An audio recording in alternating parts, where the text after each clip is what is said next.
దర్శనమాయనే నా తనువందున శ్రమలు సహించి నీ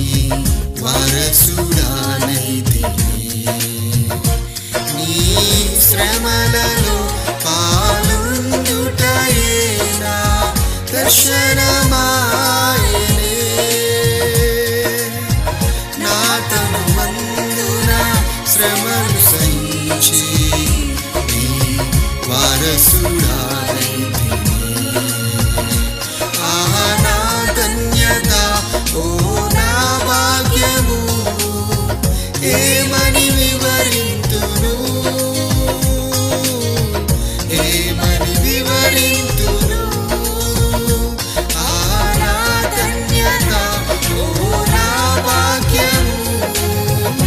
ఏమని వివరింతును